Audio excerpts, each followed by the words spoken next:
नमस्कार, मी प्रियांका पाटील. आपण पाहत आहात राष्ट्रीय लोकराज्य न्यूज, निर्भीड बातम्यांचे व्यासपीठ. आज आपण दिवसभरामध्ये घडणाऱ्या घडामोडींवर नजर टाकूया. शेवगावमध्ये महाविकास आघाडीचे उमेदवार निलेश लंके यांच्या प्रचारार्थ शरद पवार यांची सभा झाली संपन्न. बाळासाहेब थोरात, प्रताप ढाकणे तसेच विविध नेते मंडळींनी दर्शवली प्रमुख उपस्थिती. अहिल्यानगरमध्ये विजयाची तुतारी वाजणार, शरद पवार यांचे नवे संकेत. शेवगाव तालुका प्रतिनिधी सुरेश पाटील. देशाचे ज्येष्ठ नेते शरदचंद्रजी पवार साहेब यांची अहिल्यानगर मधली 3 सभामध्ये शेवगाव मधली सभा मोठ्या धूमधडाक्यात आज दुपारी 3 वाजता सभा आयोजित करण्यात आली. यावेळी महाविकास आघाडीचे पदाधिकारी यांनी आपले मनोगत व्यक्त केले. सुरुवातीला बंडू रासने यांनी गेली 30 वर्षांपासून भाजप बरोबर मी काम करत होतो. आजपासून मी निलेश लंके यांच्या बरोबर काम करणार असून एक लंके या नावाचा घोळ कसा झाला हे समजून सांगितले. प्रताप काका ढाकणे यांनी आपले मनोगत व्यक्त केले.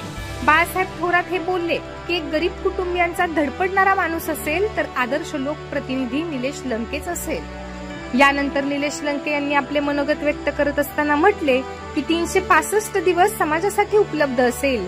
ताजनापूर लिफ्ट 2, शेवगाव पाणी कसे येत नाही ते पाहतो, अशा अनेक गोष्टींना त्यांनी उजाळा दिला. त्यानंतर शरद पवार साहेब यांनी मनोगत व्यक्त केले. यावेळी शेवगावचे अनेक महाविकास आघाडीचे पदाधिकारी उपस्थित होते.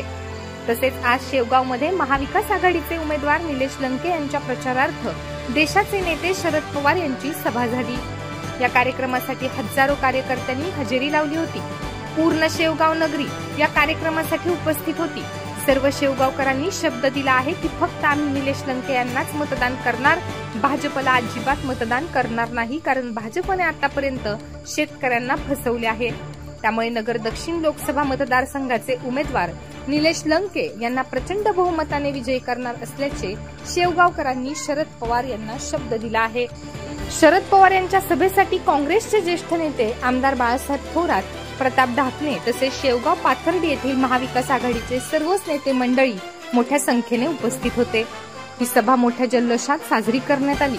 यावेळी शरद पवार यांनी सांगितले की निलेश लंके यांना खासदार म्हणून आपल्याला दिल्लीत पाठवायचे आहे आणि 50 वर्षे नगरमध्ये असलेले पार्सल आपल्याला बिहारला पाठवायचे आहे, अशी टीका यावेळेस शरद पवार यांनी विखे पाटील यांच्यावर केली आहे. त्यानंतर बाळासाहेब थोरात यांनी सांगितले की हे भाजप सरकार सर्वसामान्यांच्या हिताचे सरकार नाही, हे भकास सरकार आहे. त्यामुळे महाराष्ट्रामध्ये फक्त महाविकास आघाडीचे सरकार येणार आहे. त्यासाठी सर्वांनी हातामध्ये तुतारी घ्यायची आहे आणि ही विजयाची तुतारी 4 जूनला संपूर्ण महाराष्ट्राला दिसणार आहे, असेही त्यांनी सांगितले आहे. तसेच या सभेसाठी महाविकास आघाडीचे विविध नेते यांची भाषणे झाली. त्यांनी सर्वांना सांगितले की निलेश लंके हे सर्वसामान्य घरातील आहेत, एक शिक्षकाचे पुत्र आहेत आणि एक सर्वसामान्य घरातील व्यक्तिमत्व असल्यामुळे त्यांनाच आपल्याला निवडून द्यायचे आहे आणि या मतदारसंघामध्ये जनशक्ती विरोधात धनशक्ती अशी लढत होणार आहे आणि या लढतीमध्ये निलेश लंके हे प्रचंड बहुमताने निवडून येतील, यात काही शंकाच नाही. यावेळी या कार्यक्रमासाठी शेवगाव तालुक्यातील नागरिक, माता, बंधू, भगिनी मोठ्या संख्येने उपस्थित होते आणि हा प्रचार सभा कार्यक्रम सर्वांच्या उपस्थितीत आणि जल्लोषात पार पडला. यावेळी महाविकास आघाडीचे पदाधिकारी राहुल वरे मंडली, सुनील रासने, राजेंद्र दौड, दिलीप सुपारे, संपत मगर, दीपक पाथरकर, ओकार दगडे, विनोद साळवे, समीर काझी, एकनाथराव कुसळकर, सुभाषराव लांडे, रामदास ओल्हार, उदय गांगुर्डे तसेच सर्व महाविकास आघाडीचे कार्यकर्ते उपस्थित होते.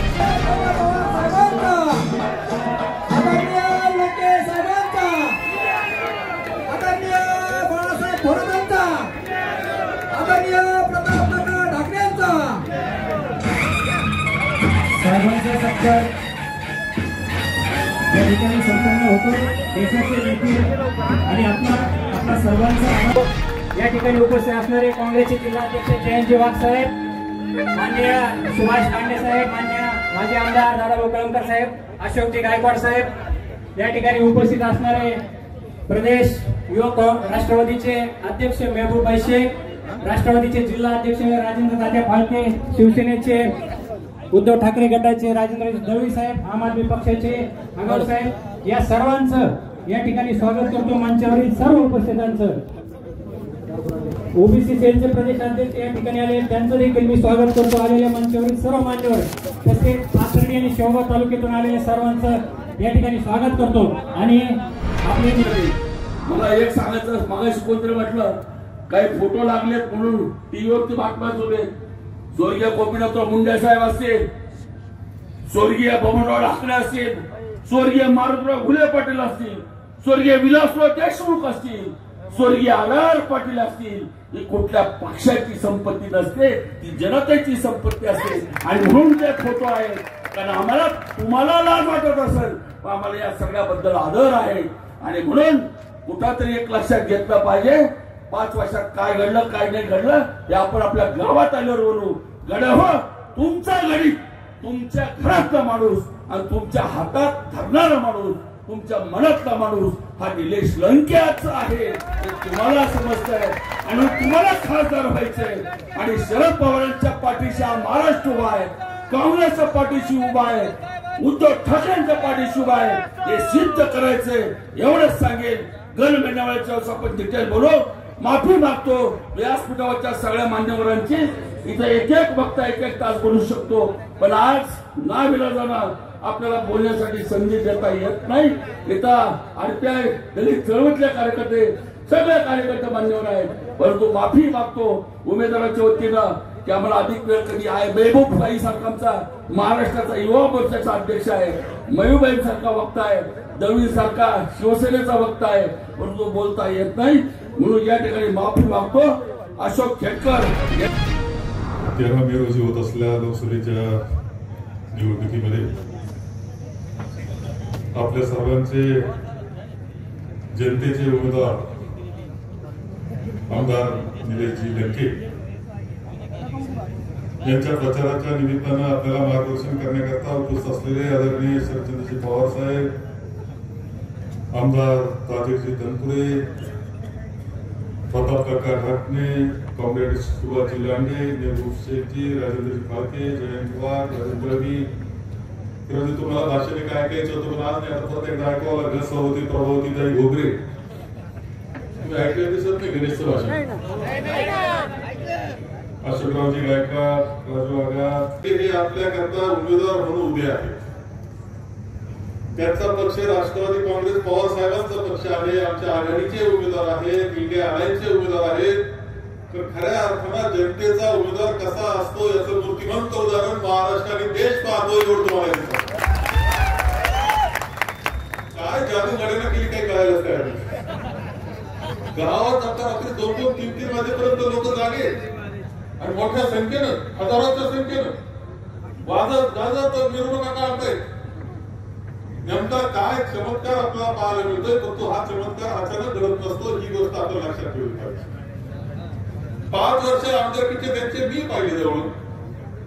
ते पाहत असताना एखादा धडपडणारा तरुण, एका शेतकरी कुटुंबातला, गरीब कुटुंबातला, सामान्य कुटुंबातला तरुण एखादा पुढे येतो आणि तो जनतेकरा मनापासून त्याला वेदना माहिती, जनतेच्या सर्वसामान्यांच्या वेदना माहिती, दुःख त्याला माहिती, ते दूर करण्याचा प्रयत्न करतो. त्याची ती धडपड आम्ही सुद्धा अत्यंत जवळून पाहिली. पारनेर तालुका एकच मध्ये काय आमच्या मुळा नदी पलीकडे गेले का लगेच सुरू होत असतं, तिकडे गेले का कौतुक ऐकायला मिळत असतं निलेश लंके यांचं. हा धडपडणारा तरुण आहे, एक आदर्श लोकप्रतिनिधी आहे. आणि मला खात्री आहे की आम्ही ज्यावेळेस उभं राहतो, भक्कम पाठीशी उभं राहतोय, त्यावेळेस आम्ही निवडलेला हा गडी अत्यंत योग्य हे वाटते म्हणून उभं राहतोय. तुला सगळ्यांना मात्र काम करावं लागणारे वातावरण किती चांगलं असलं तरी तुम्हाला लक्ष द्यावं लागणार आहे. 13 तारखेपर्यंत 6 वाजेपर्यंत मतदान करून घेण्याचं काम आपल्याला करावं लागेल आणि 4 तारखेला जल्लोष तुम्हाला सगळ्यांना करायचा. ही लढाईच अशी आहे की तुम्ही मतदान करताय, निलेश लंकेंना करताय. एक सामान्य शेतकरी कुटुंबातला, गरीब कुटुंबातला तरुण जो धडपडणार आहे, कष्टाळू आहे, मेहनती आहे, कर्तव्यवान आहे, असा तरुण गरीब कुटुंबातून पुढे आलाय. अरे तुमच्या कुटुंबातला असं समजायला हरकत नाही. आपल्या घरातलं पोर आहे, त्याला खासदार करायचं असं समजायला हरकत नाही. इतकं महत्व देतंय कारण तिथे लढाई आहे ती मोठ्या बरोबर आहे, जनदांडग्याबरोबर आहे. सत्तेचा प्रचंड दर्प आहे, सत्तेचा पैशाचा दर्प झालेला आहे. असे उतरले तर त्यांना असं वाटतं की पैशाच्या जोरावर सत्तेचा जोर कशी बाजू मारून घेऊ. तुम्हाला हे शिकायचं की या लोकशाहीमध्ये, भारतामध्ये तुमचा अशा सत्तेचा आणि पैशाचा गर्व चालणार नाही. तुमचं गर्वहरण केल्याशिवाय आम्ही राहणार नाही हे दाखवून द्यायचंय. आणि गरीब कुटुंबाचा निर्णय केला. तुमच्या आमच्या गरीब कुटुंबात लक्षात ठेवा. तुम्हाला इतिहास घडवायचा भारतामध्ये एका धनदांडग्या विरुद्ध सत्तेचा प्रचंड गर्व असणाऱ्या माणसांच्या विरोधात एक तरुण उभा राहतो, साध्या कुटुंबातला त्याला विजय करतो. खऱ्या अर्थानं हा लोकशाहीचा विजय ठरणार आहे. त्याकरता आपण सगळ्यांनी काम करायचंय. आणि म्हणून हे काम जे कराल तर निलेशजी लंके यांना मतदान त्या दिवशी तुम्ही तुतारी वाजवणारा माणूस ज्यावेळेस बटन दाबाल त्यावेळेस निलेश लंके यांना ते पोहोचणार आहे. आदरणीय पवार साहेबांना पोहोचणार आहे. सोनिया गांधीजींना ते मत पोहोचणार आहे. आपल्या राज्यघटनेला सुद्धा ते मत पोहोचणार आहे. राज्यघटना वाचण्याकरता ते मत आपल्या लोकशाहीला पोहोचणार आहे. ती बळकट होण्याकरता ते मत शेतकऱ्यांना पोहोचणार आहे. त्याच्या जीवनामध्ये आनंद निर्माण करण्याकरता, कामगाराला पोहोचणार आहे. त्याच्या जीवनात आनंद निर्माण करण्याकरता, युवकांना पोहोचणार आहे. त्याला रोजगार मिळण्याकरता एक मत एक बटन दाबणं अनेक कारखान्यांना सकारात्मक आणि चांगलं काम करून जाणार आहे. तुम्ही माझे एक नम्र विनंती आपल्या सगळ्यांना, काही झालं एक मोठा विजय. आता पुढारी कोण कुठं काय याचा विचार करू नका. पुढारी तिथं असतील ते राहू द्या. पुढाऱ्यांना जागेवर ठेवा. त्या नावात तुम्ही वरच राहा. आणि हे सांगतो काहींना वाटत असेल की आता ती मोठी पार्टी एक नंतर त्रास तर तुम्हाला कधीही देणार असते. तुम्ही मदत केली काय नाही केली काय त्रास देणं त्यांचा पिंड आहे. तेव्हा त्याची काय उपयोग नाही. आपण खऱ्या अर्थानं सगळ्यांनी सुद्धा पुढे सुद्धा त्रास कमी करून घ्यायचा असं त्यांचा तर निलेश लंके यांनाच विजय करा असावं आणि निमित्ताने करतो. आणि माझे 2 शब्द संपवतो.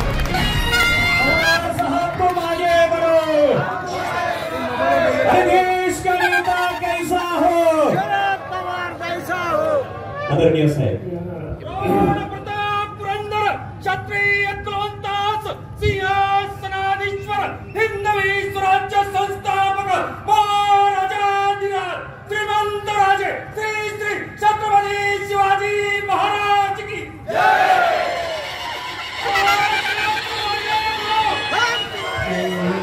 लंके साहब तुम आगे बढ़ो. थोरात साहब तुम आगे बढ़ो. हम तुम्हारे साथ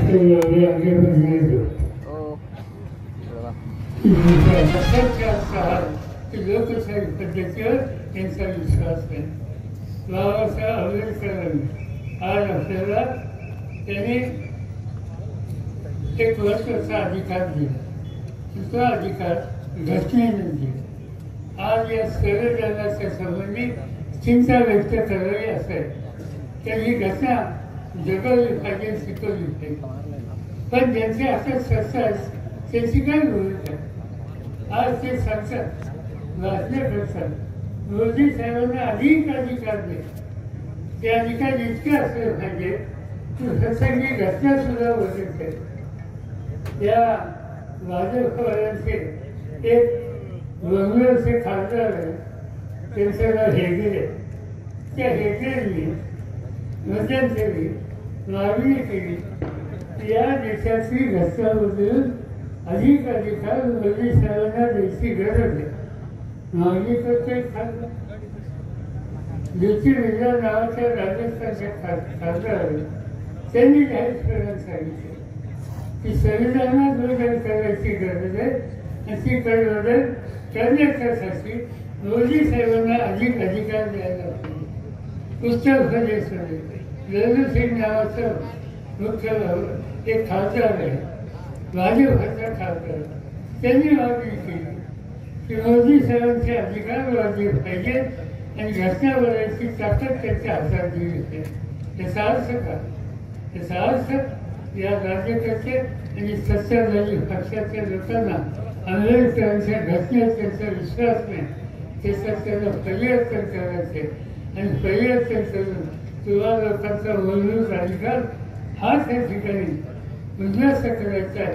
आणि हे जर करण्याच्यासाठी तुम्ही प्रयत्न करत असेल तर तुमची माझी जबाबदारी काय बजेटची किंमत येऊ तर आम्ही हे होऊन देणार नाही. आणि ते होऊन द्यायचं नसेल तर निलेश लंकेसारखे सहकारी आपण आपापल्या संसदेमध्ये मोठ्या मतांनी विजय केलं पाहिजे. आम्हाला लोकांची साथ करणार आणि तुम्हाला राहील एवढीच खात्री या ठिकाणी बाळगतो. आणि माझे 200 पाणी आहे. तिसऱ्या शेतकरी घाम घालून कष्ट करायला तयार आहे. आपल्या शेतीतून सोनं पिकवायला तयार आहे.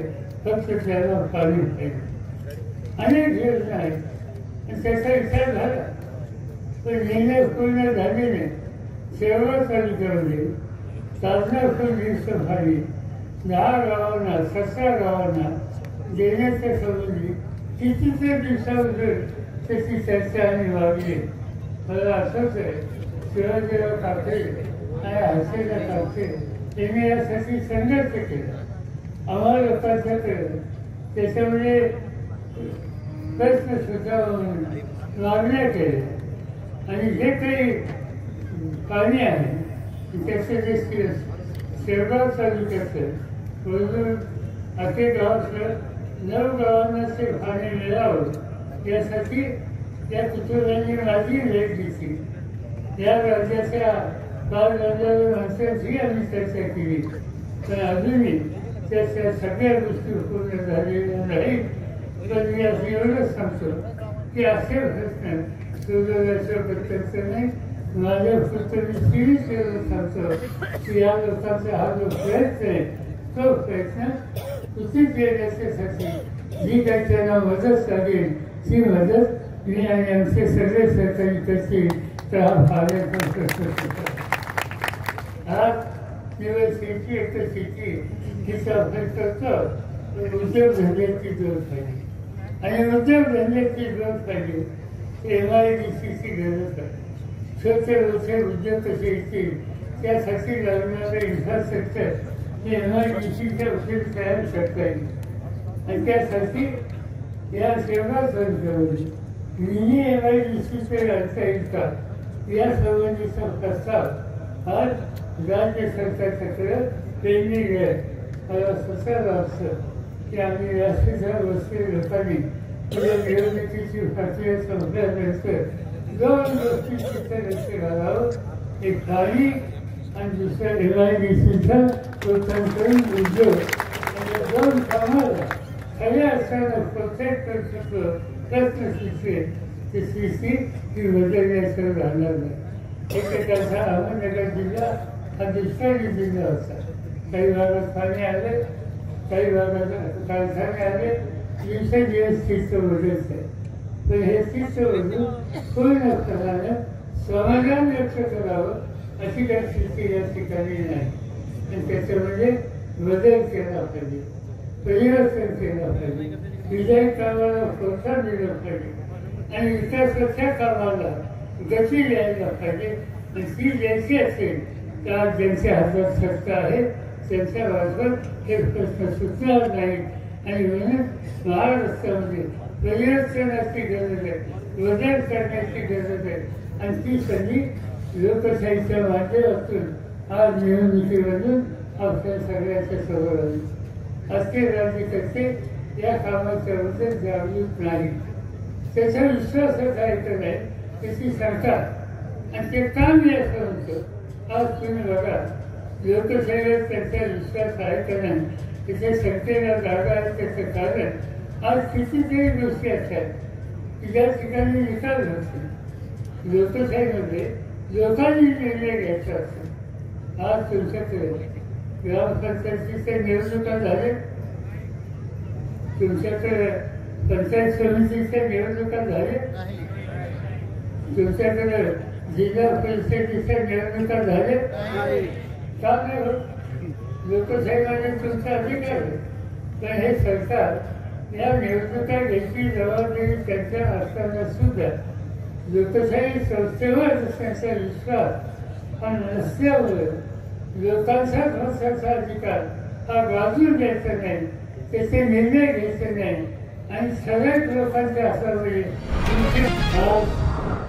महाराष्ट्राचं राज्य करणार ज्यांच्या हातात आहे नरेंद्र मोदी असतील, त्यांचे सहकारी असतील, या सगळ्यांना कष्टकरी माणसाच्या दुष्काळी भागाच्या लोकांच्या तुमच्यासारख्या विनायक कामाला प्रोत्साहन देणारा किंवा लोकांच्या प्रश्नामध्ये किती त्यांना असत आहे त्याची शंका आज तुमच्या माझ्या मनामध्ये निर्माण होईल ही अशी स्थिती आहे.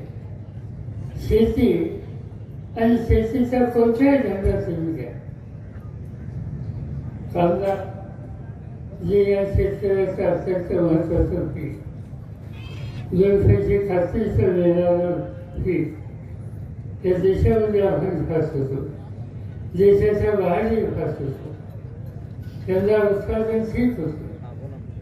केंद्र सरकारने निकाल घेतला की कांदा बाहेर पाठवायचा नाही, अन्य राज्यात पाठवायचा नाही. ज्या कांद्याच्या किमती वर जात होत्या, जिल्ह्या भागातल्या शेतकऱ्यांना 2 पैसे मिळण्याची संधी होत होती, त्याच्या बंदी घालण्यासाठी अनेक ठिकाणी लोकांनी मागण्या केल्या, योग्य नाही.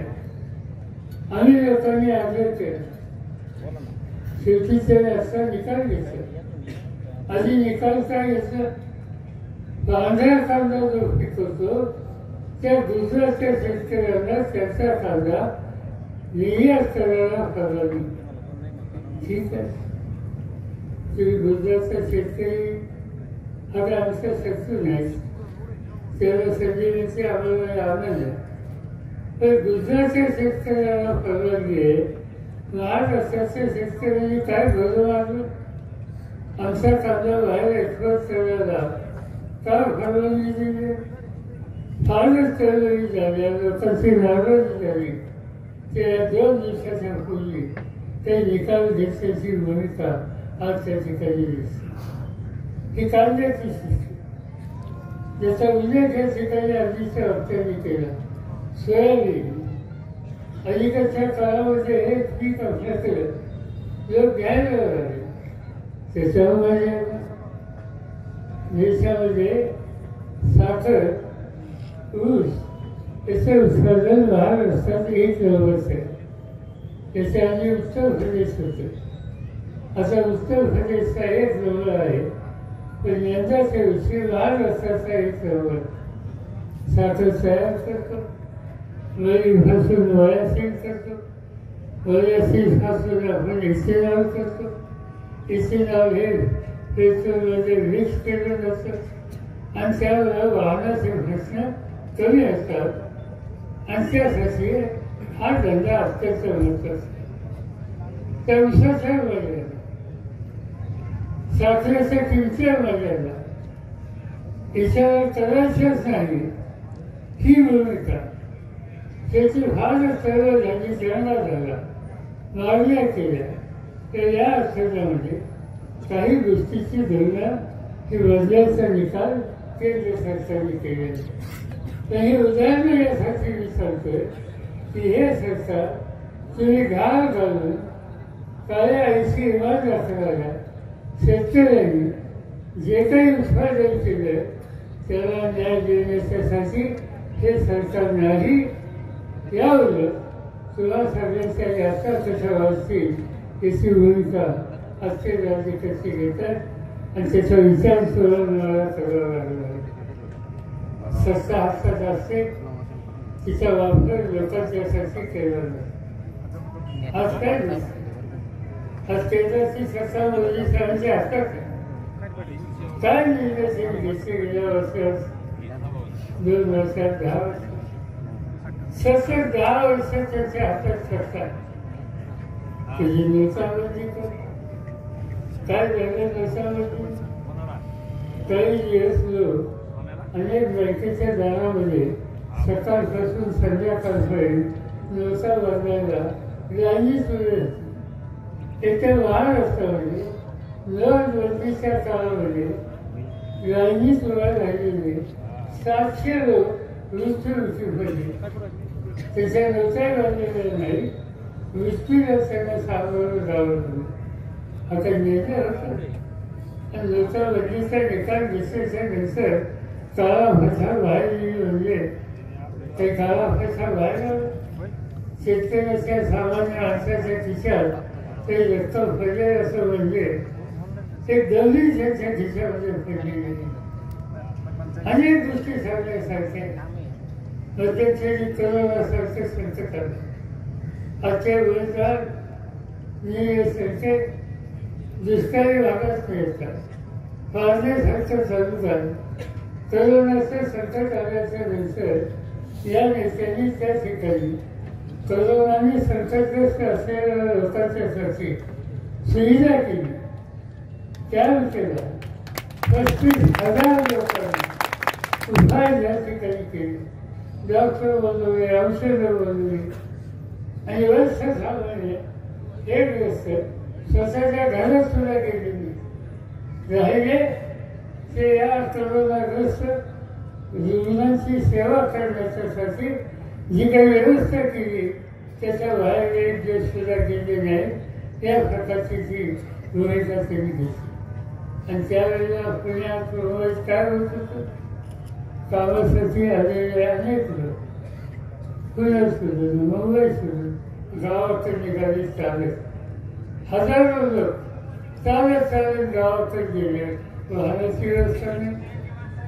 कोरोनाच्या संकटावर प्रत्येक नियम कठीण. महिला नवीन डोक्या बसायला घेऊन घराची वाटा वगैरे घेऊन ती बाहेर पडली.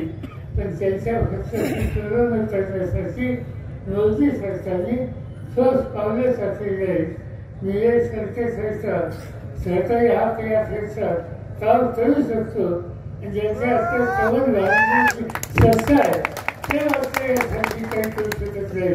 या राज्यकर्त्याचा विश्वास कसा ठेवायचा हा खऱ्या अर्थाचा प्रश्न.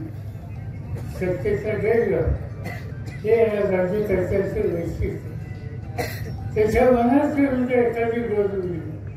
लोकशाहीचा अधिकार आहे, टीका करायचा अधिकार आहे. माझ्या टीका करायचा अधिकार कोणाला? मोदींच्या. महाराष्ट्राचे मंत्रिमंडळावर एखादं धोरण मान्य नसेल तर टीका करण्याचा अधिकार लोकशाहीमध्ये कोणाला? सगळ्यांना. काही लोकांनी त्या धोरणात टीका केली. काय केलं मोदी सरकार? अनेक लोकांना अटक करून केली. झारखंड नावाचे राज्य आदिवासींचे राज्य आणि तिथे मुख्यमंत्री आदिवासी. आदिवासींच्या संकट होतं. त्याच्या संकटावर केंद्र सरकारची मदत वेगळ्या होत नाही आणि मग त्यांनी टीका टिप्पणी केली. झारखंडची राजधानी रांची त्या ठिकाणी वेगवेगळ्या संघटनेचे पदाधिकारी सर्वांचे नामोल्लेख न घेता सर्वच उपस्थित जन हो, समोर बसलेले माझे सर्व तरुण सहकारी, माझे ज्येष्ठ नागरिक, आज आशीर्वाद यासाठी मला तुमचे पाहिजे नाही की या देशामधील लोकसभेची निवडणूक ही देशाचे भवितव्य ठरवणारी ही निवडणूक आहे. देशाची लोकसभा ही निवडणूक ही डॉक्टर बाबासाहेब आंबेडकरांनी जी घटना लिहिली ती संविधान वाचवण्यासाठी ही निवडणुकीला आपण सर्वजण सामोरं जात आहे. या निवडणुकीला आपण यासाठी सामोरं जाते. माझ्या शेतकऱ्यांच्या मालाला बाजार भाव नाही. एक काळ भारत हा कृषी प्रधान देश म्हणून त्या भारत देशाकडे पाहिलं जात होतं आणि त्या भारत देशामध्ये सर्वात जास्त आत्महत्या असतात त्या माझ्या शेतकऱ्यांच्या. आणि त्यामध्ये सरासरी टक्केवारी काढली तर त्याचं सर्वात जास्त प्रमाण असेल ते म्हणजे माझ्या महाराष्ट्रातील शेतकऱ्यांचं. आणि सरकार म्हणते शेतकऱ्यांच्या आत्महत्या थांबल्या पाहिजे. अरे शेतकऱ्यांच्या हिताचा कुठला निर्णय नाही. शेतीमालाला बाजार भाव नाही, कांद्याला नाही, कपाशीला नाही, सोयाबीनला नाही, उसाला नाही. शेतीला जोडधंदा असणाऱ्या दुधाला बाजार भाव नाही. साधी 20 रुपयाला बिस्लरी बाटली आणि 22-23 रुपयाला दूध. आणि म्हणतात की शेतकऱ्यांच्या आत्महत्या थांबल्या पाहिजे. आणि या भारत देशामध्ये एकच कृषी मंत्री होऊन गेले ते म्हणजे आदरणीय पवार साहेब. माझ्या शेतकऱ्यांच्या हिताचे निर्णय घेतले. शेतकऱ्यांची सर्व कर्जमाफी केली. असा निर्णय घेणारा खमका नेता आपला सर्वांचे मार्गदर्शक म्हणून या ठिकाणी उपस्थित आहे. आज या ठिकाणी या निवडणुकीला सामोरं जात असताना सर्वांना एक सांगू इच्छितो की त्यांना आपण 5 वर्षापूर्वी संसदेत पाठवलं. त्यांनी एक सुद्धा 5 वर्षामध्ये शेतकऱ्यांचा प्रश्न उपस्थित केला नाही. आणि त्यांना एक सवय खोटं बोल पण रेटून बोल. मधल्या काळात सांगितलं की आम्ही अमित शहा साहेबांना भेटलो की कांद्याची निर्यात बंदी उठवण्याबाबत आणि इकडे सत्कार पण घेतले.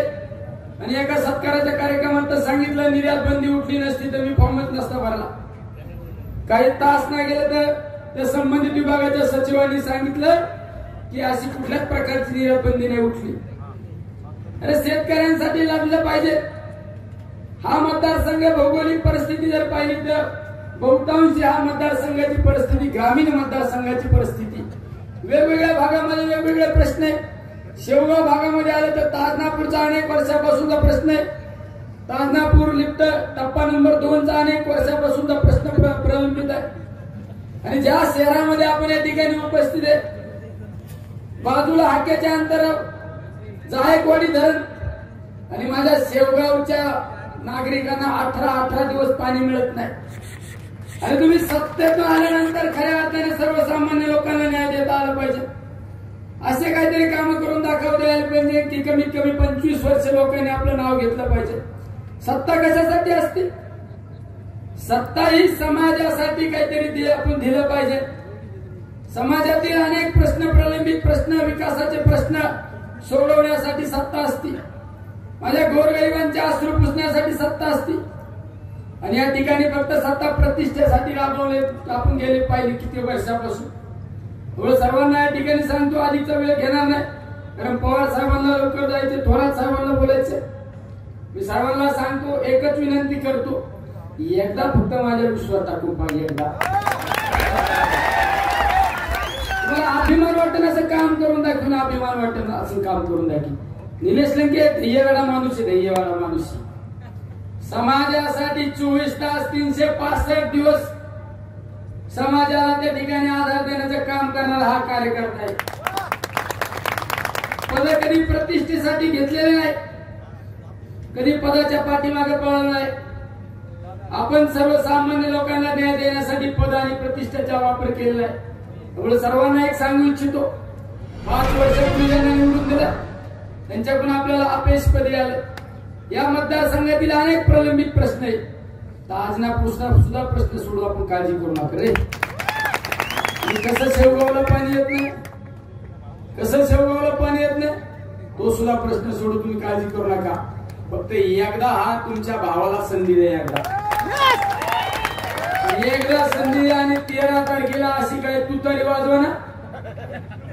आपलं चिन्ह आहे तुतारी वाजवणारा माणूस. आणि समोरच्या उमेदवारांनी पराभव मान्य केलेला आहे.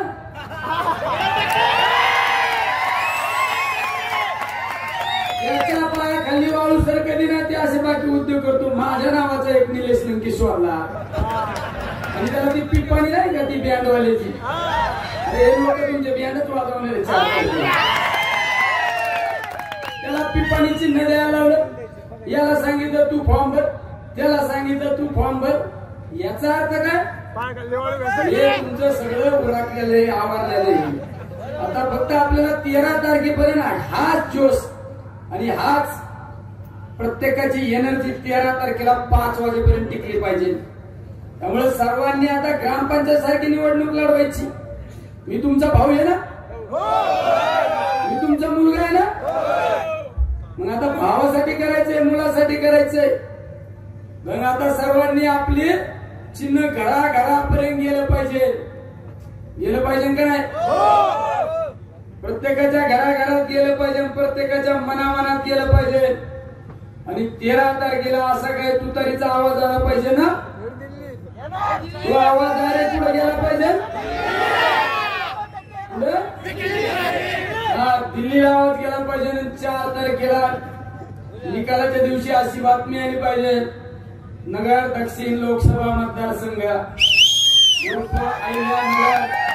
दक्षिण लोकसभा मतदारसंघामध्ये राष्ट्रवादी काँग्रेस महाविकास आघाडीचे उमेदवार आदरणीय पवार साहेबांचा भक्त निलेश लंके